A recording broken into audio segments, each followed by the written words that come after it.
Yes, I am not somebody who understands cryptocurrency. I provided very little to all of the discussions this morning, including in my roundtable, because the one thing I know really, really well is the brain and human behavior, and my whole role at IBM is to try and take what we know about neuroscience and build that into the technology from the core. And I have the joy of leading our entire analytics capability, which is Watson and all the exciting AI capabilities within IBM. I do know our blockchain folks, though, and they're quite nerdy. They're the best. So I'm going to talk to you guys a little bit about behavior change. What does that mean, and how do we effectively drive behavior change? So anytime we're trying to understand a behavior, our first goal is often to run a kind of analysis. So usually that's like structural equation modeling or regression, or sometimes it's something really simple, like a simple correlation. And in doing so, what we're trying to understand is, why do people behave the way that they do? And then fundamentally, how can we influence that? And the real answer to that question, and it's upsetting because I'm a consultant and I'm a scientist, and that I have to say it depends. And the reason it depends is because how you feel when you are sitting alone, enjoying a mojito, is very different to how you feel when you're in a crowd at a concert with a bunch of your friends, which is very different to how you feel at the beginning of the year, being very different to how you feel at the end of the year. How you feel on a Monday is very different to how you feel on a Friday. And of course, if I were to show you this photo, maybe some of you would say, oh, there's no way that a picture of a cupcake would inherently influence how I subsequently make a decision.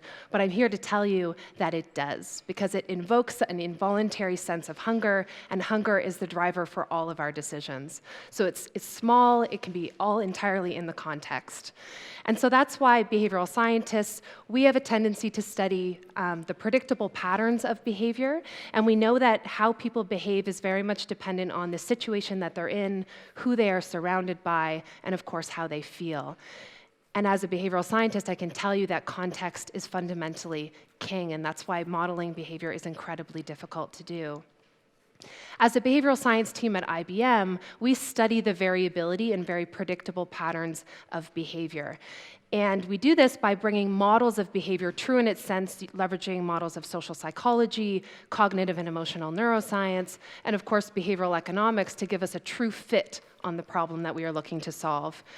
And we fundamentally believe that the power of behavioral science in an applied setting is in the ability to disentangle some of the assumptions that underlie the big bets that we're making. We tend to sweep behavior change under the rug, assume that we can calibrate for it with very elegant solutions, but in reality, it always comes back to bite us when we talk about innovation and transformation.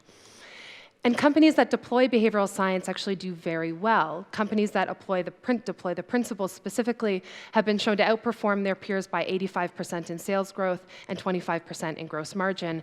And those that actually deploy behavioral science in conjunction with very targeted analytics have been shown to achieve a 50% increase in revenue, a 24% increase in profitability, and a 55% increase in share of wallet. So the power is there, the magic is there. And so I mentioned earlier that we study the variability and predictable patterns of behavior. And that's when most people look at me and say, okay, other people's behavior is very predictable, but me, I am not predictable. There's no way that you can predict my behavior. I'm hoping by the end of this talk, you guys have a sense that yes, we can. So for example, if I was to say, how many of you wake up in the morning and want your laptop space to look like this? Maybe some of you would raise your hand. I'd ask you to keep that up if what your space actually looks like is something like this. You might start the day with a great intention, but by the end of the day, your world and your life and everything is a mess, and your desk is just a resemblance of that. That's something called the intention-action gap. It's one of the most ubiquitous phenomena in human behavior, and it's this fundamental truth that there is a large gap between our intentions and how we actually behave. And maybe the desk doesn't resonate with you, but perhaps some of you understand the intention-action gap as it comes to trying to create New Year's resolutions, trying to make coffee at home instead of going to your favorite coffee shop, actually clearing out your inbox by the end of the day. How many of us make that intention, and then by the end of the day, there's 350 that are included in there. It's also true when we talk about stakeholder behavior and trying to encourage employees to adopt a new workforce program, for example, or we get people to try and onboard onto a new digital experience. We work with so many companies on onboarding specifically because getting that initial leap is incredibly challenging. And that's because The algorithm for life that we tend to plan for is very straight-lined, but in reality, life is really, really messy. And so the intention-action gap is pervasive, and the reason why it's a really big problem is because only 28% of our behavior is actually driven by our intentions. We like to think that it's more, but when we're actually making decisions in real time, 72% of the variables that feed into that decision are entirely based on context and our previous habits. We model in business for the expectation that it is 100% driven by intention. I'm here to tell you that that's not the case. And so while most organizations think about what I call the expectation reality gap, whereas we plan and expect our businesses to perform based on people's intentions. What they tell us they want, we then build our expectations based on that. So I like to think about the intention-action gap as the expectation-reality gap. We build our businesses based on expectations, and the error margin and the risks that we're calibrating for is where that gap sits. So what I'm trying to get people to focus on is less on the expectation and more on managing the gap, and that's where behavioral science does a fantastic job. We have a really good understanding of what is that gap, how big is it, how small is it, and how can we actually shrink it in the moments that matter. So another predictable pattern of behavior. How many of you wake up in the morning wanting to be fully productive, but by the afternoon, you might be on your phone, you might be looking at Instagram, you might be reading the news, and by the late afternoon, all bets are off the table and you're eating those cupcakes that you said you wouldn't eat at the beginning of the day. This is because of something called the cognitive and emotional capacity theory. This is the idea that our cognitive capabilities are of a finite capacity. We like to think and breathe that we have an infinite capability. We do not. And so you can kind of think about it as a cup of coffee. In the morning, you've got a cup of coffee that's full. You've fully rested, you've got all the resources you need to tackle the day. By the end of the day, your cup is fully empty. And so sometimes in the morning, if you have a situation or a conflict or a crisis, you're able to handle it with zen, you're able to think rationally, you're able to regulate your response. But if that same situation happens at the end of the day, you find yourself responding wildly differently. This is context that is fundamentally rooted in what we call emotional regulation that is related to capacity. And the truth is that anxiety and stress and fatigue quickly deplete that capacity. So it's like taking that cup of coffee and spilling it on the ground.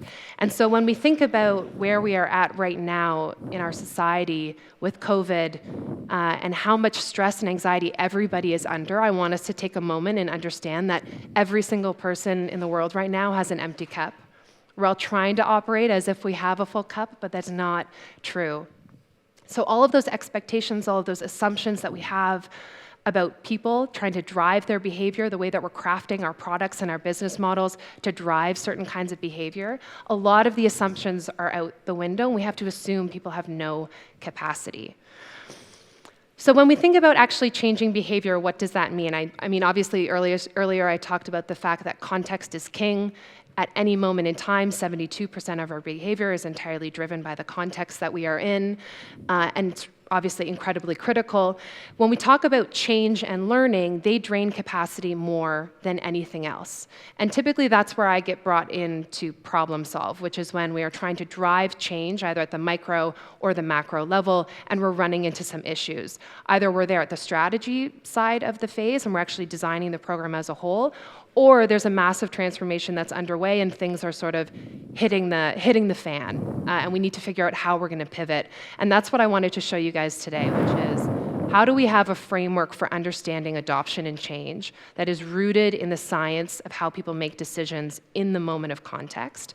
And how can you use that framework to actually pivot and optimize your experience with your citizens or with your customers so that you can get the ROI that was expected initially when you drafted the business case to drive the program?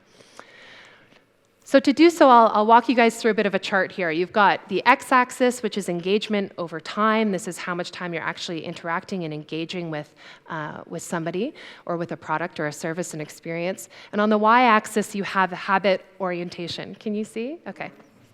You have habit orientation. We talk about that as orienting towards the old versus orienting towards the new. Old is where we like to stay. That's where we're very comfortable. The new is when you actually radically change your behavior. And this curve that sits along this axis is what we call the habit formation arc, or this is where you have actual adoption and formation of new habits. Now, the intention-action gap that I talked about earlier is really critical in this initial components of the phase. This is the camel's back that you have to break to go along with the phrase. The good news is that at some point you do meet a critical threshold where the intention-action gap is no longer a problem. And that's because you've moved from a place of external motivation to a place of internal motivation. The only way you can drive sustained behavior change is if you drive it intrinsically. I don't mean to be super woo-saw and talk about spirituality, but it is fundamentally true. You have to be aligned on the inside in order to truly drive that change in a sustained way. Again, we're talking about sustained change, not just momentary that you can easily slide back. And so it's this initial critical curve that you actually have to get over. And the question is, how do you do it? So the sort of equation that we use when we're driving adoption is what we call the value through real impact plus value through real-time ease. That's how you drive adoption. It's these two critical variables or factors that you have to solve for in your design in order to drive adoption. If you are missing one of these, you won't get it. If you get them all, you will get adoption. And the variables that feed into these two factors for value through real-time impact, you have to create a positive experience and immediate value. This is a lot of like UX, UI, I think, pieces that we talk about, and that you have to have a frictionless experience. When we talk about value, that is a broadly encompassing term, and that you can have tangible and intangible values, or sorry, tangible and intangible. When we talk about the factor of creating value through real-time ease, it's about ease of integration. So how much does it fit in lockstep with life as they currently know it? We all know that the greater the perceived leap to have to go into a new type of behavior, the more that integration is seen as implausible and therefore creates more effort. And again, effort drains capacity, so people are less likely to do it. And the other piece here is around creates routine. And this is something that's often missing from the bigger picture, which is we are a species that enjoys a lot of structure, and any experience that provides an additional element of structure is actually going to be adopted more easily. So when we think about this in terms of plotting data points around do we know that we are, how do we know that we are performing well? If we are not performing well, how do we pivot and optimize? You can leverage that first equation to drive a lot of your design decisions. And when I say design, I don't mean, the design of a web application. I'm talking from strategy all the way through to implementation 1.0, 2.0, and 3.0. That's how you can leverage it as a framework to drive the design decisions. What then is interesting is how you actually use these two factors to drive optimization decisions. So here you've got your two axes. You've got value through real-time ease, and you've got value through real-time impact. I'm a consultant, so I live in 2x2s. So fundamentally here you've got two separate factors that you are measuring against. Now here on this chart, and sorry, there's a little bit of distortion, I'm talking about features, in that you're measuring components of an experience or of a product based on features and functionalities. We've used this same framework for initiatives, though, to drive broader strategic agendas. And then, of course, features and functionalities is more at the true experience level. But what's interesting is you can use different types of data to triangulate these two factors. Some organizations are less sophisticated in their maturity, and so you have to do it through a survey type of analysis, actually asking people from a subjective standpoint how much it provides across these four variables. Or you can, for organizations that have more sophisticated data, you can actually triangulate these variables and create composite scores that allow you to then map. So what I mean by this is you can evaluate the components of your change program, you can evaluate the features or functionalities of your experience based on these two axes, right? What's really interesting is that based on where they sit within this 2x2, you then have a playbook for what you can do to pivot and optimize for the change. For those that sit within the top right-hand quadrant, we talk about this as leveraging those to drive change. We talk about bundling of experiences, redefining and redesigning all the other features and functionalities to be coupled with those features and functionalities that are already inherently driving change, so a coupling or a bundling type approach. For those that sit in the top left-hand quadrant, you have to optimize for ease. So often this is going into and lifting the hood on very specific components to see where frictions currently exist that can be optimized for, or where there's positive experience components that can be optimized for. And then on the bottom right-hand quadrant, you've got optimizing for impact. So that means that this specific feature or functionality is just not providing the type of actual value or experience that an individual needs in order to adopt it. Where this framework becomes really critical is when you get data points that sit in the bottom left-hand quadrant. We work with a lot of organizations that have a very difficult time having a conversation around automation, or when you are going with a stick approach to changing behavior. It's very easy to offer carrots. It's very difficult to beat with a stick. And so here it provides you a data-driven or evidence-driven approach to be able to say, in a naturally occurring society where you are working with people as your subjects, you are not going to drive change through optimization. You are either going to have to automate the process, or you are going to have to create very specific and significant consequences to get people to shift their behavior. And that obviously leads to a number of different conversations around current operating models and how those can be augmented or modified. But it's critical because this is the decision-making element that executives have a very difficult time with, especially when you have large populations of employees. So this is what I wanted to share with you guys. There's, from a behavioral science perspective, at a high level, it's very theoretical. It always starts with true fundamental models of behavior that are rooted in very deep science. We can take those models and then use them as frameworks that drive behavior change and give us the very critical variables that we need to guide that decision making. And then it can be boiled down even further into frameworks like this, where you're integrating real-time data to drive real-time decision making.